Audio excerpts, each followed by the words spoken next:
For my residency in Korea, I moved quite a lot. We moved quite a lot for different purposes in different locations. And then of course I went off to uni in America.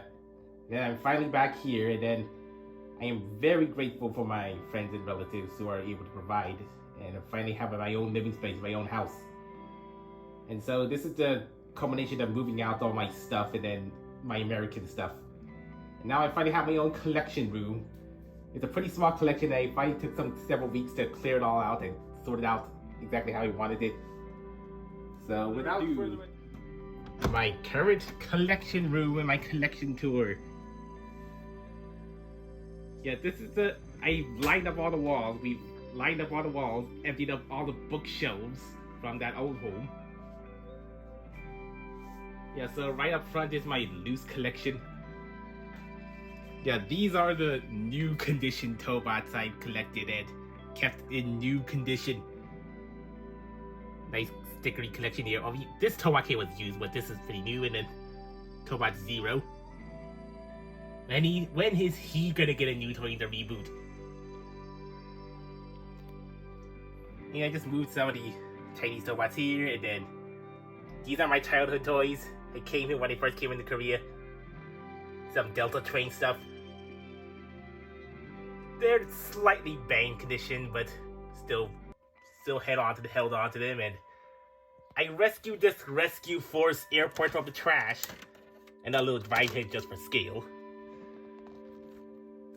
This shelf here, I guess it's just the extra shoe rack I was using for any spare parts, quick access rack, and also die-cast car rack. This is a rare tour bus, and a Secret Juju camper van, and then some other stuff. Just whatever miscellaneous stuff I want to quickly throw in there for stuff. And I guess more miscellaneous storage shelves, and then mini car stuff. Mini cars, and then my Tobot storage boxes for my new Tobots, including these old vintage Tobots, like keeping a new package. Yeah, these are my larger Transformer boxes. Not sure where else to put them. They're a little unattractive here. In the middle pink shelf is my Carbot shelf, the deluxe size Carbot shelf. Yeah, these are all the Chinese Carbots and extra boxes for extra shelves with Carbots.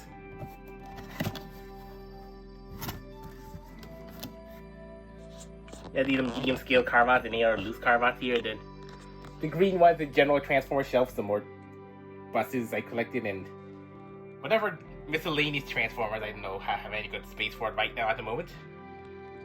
Over here, and then the Dinobot box collection. Where I'm still waiting on the Gap. When is that actually gonna release? When is that actually gonna restock? Yeah, this shelf is still open. Some more miscellaneous large Transformer boxes. And yeah, there's a little plastic box of all the loose toys I've collected, just all solid here. The one on the very bottom is a tow box. A box full of old, used, scrap Tobots from the Goodwills and such. This one's just full of Transformers. This one full of loose Carbots. I just want to put in that shelf.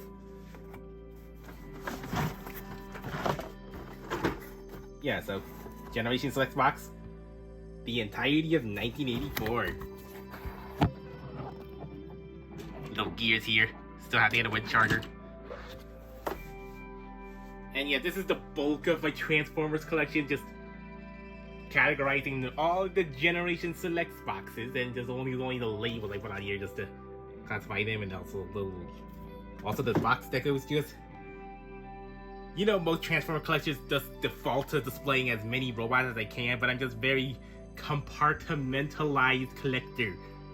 I prefer their default state to be boxed. For some reason, I guess because I'm a bit of a original packaging hoarder. I just, yeah, put more of the vintage ones on the bottom here. Beast Wars shelf, more miscellaneous boxes. Yeah, just, that's a mood.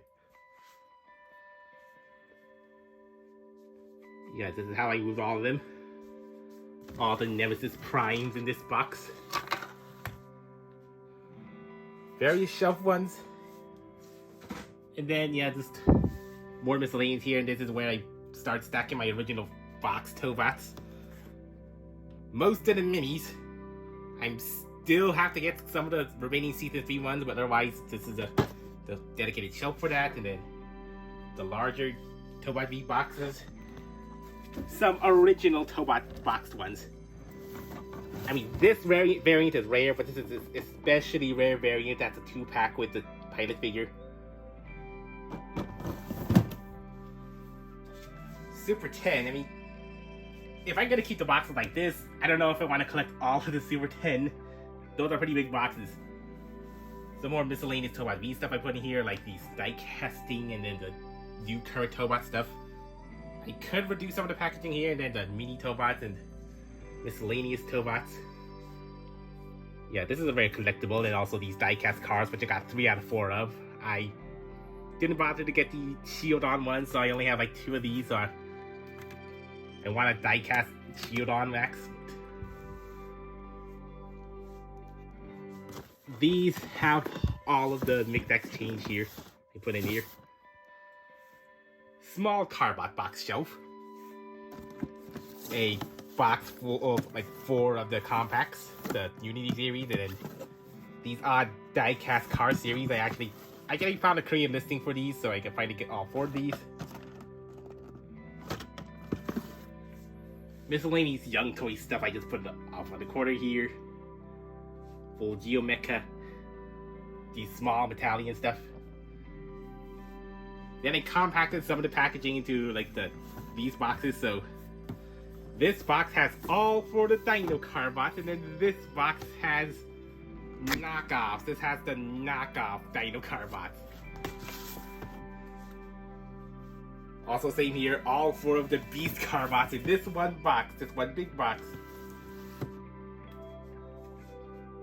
And yeah, off to the corner here is more the obscure stuff like Armored Saurus, Dual Beast Car, this Japanese thing.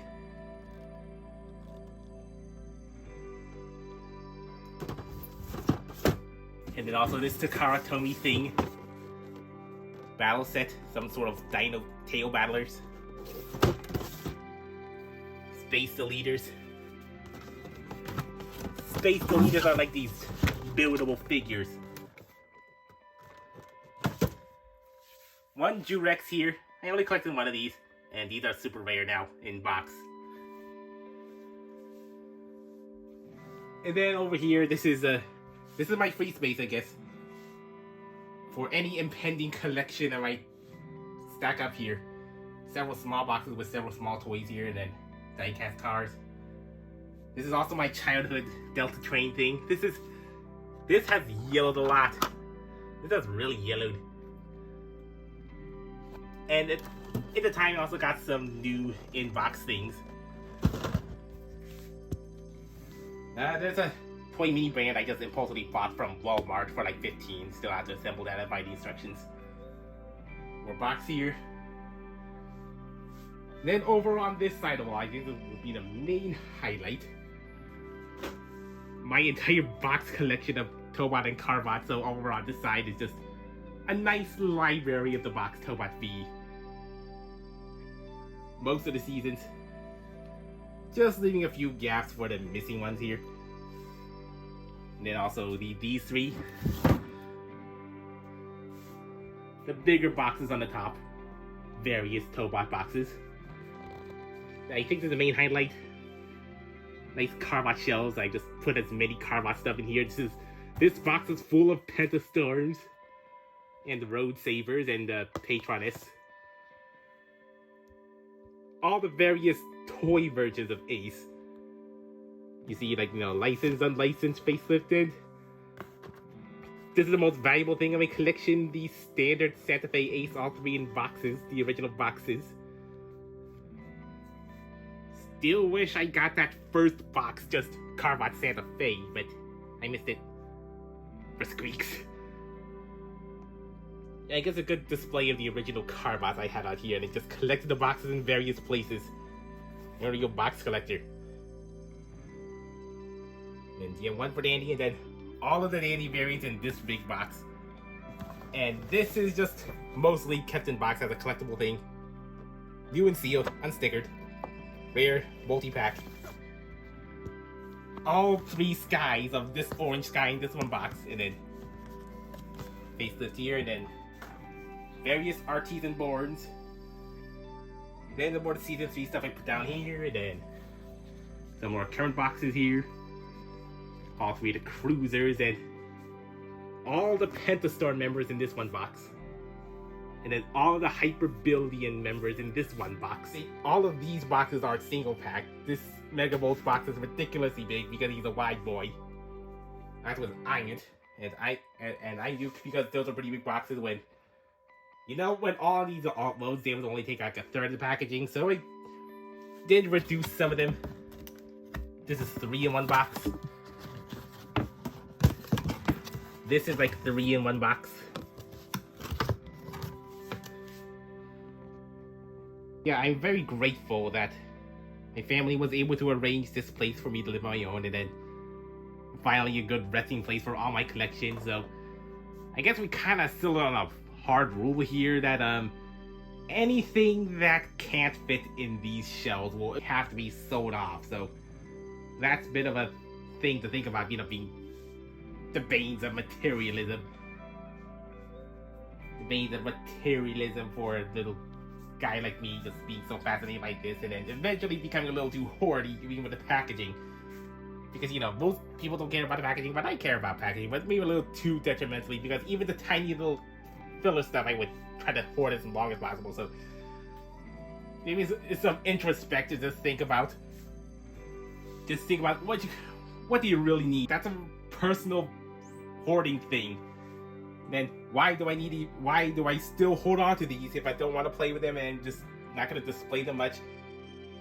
Honestly, some of the things I only bought because they're like going for super cheap. But then if I sell them off, then they're going to be devalued, but they didn't have much value anyway. And then it's going to be actually just whittled down to being just used like its intended purpose, to be heavily used by its target audience. And then here I am, just kind of hoarding some of these, just for posterity's sake. What am I gonna? Is this gonna be an inheritance? Is this gonna be a good value investment? I don't keep things NIB, just in original box, in very good condition. Yeah, I get to have a whole lot of space here to not worry about. I get to keep buying up stuff here, and just kind of just stack them up in here, especially in these big boxes. Yeah, but I have some big boxes here, like this Capsule Boy, this Chinese toy line thing that I thought was Korean, but with a ridiculously oversized packaging, and this limited edition mini Ford Pentatron here I still keeping here just for the limited editionness, especially in box. How long will I keep on hoarding before I actually decide to actually stick to the rule and just actually sell off some stuff?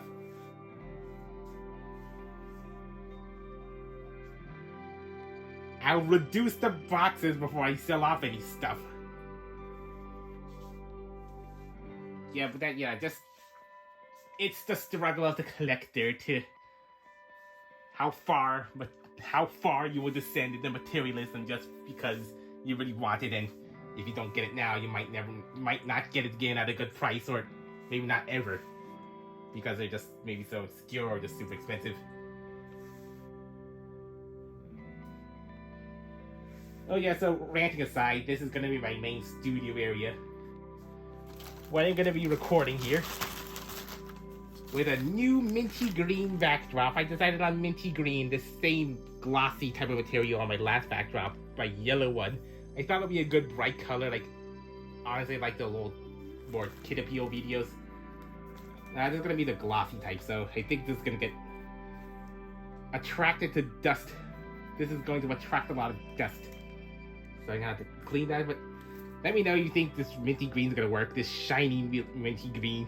Otherwise, I don't know how well reflective this is going to be.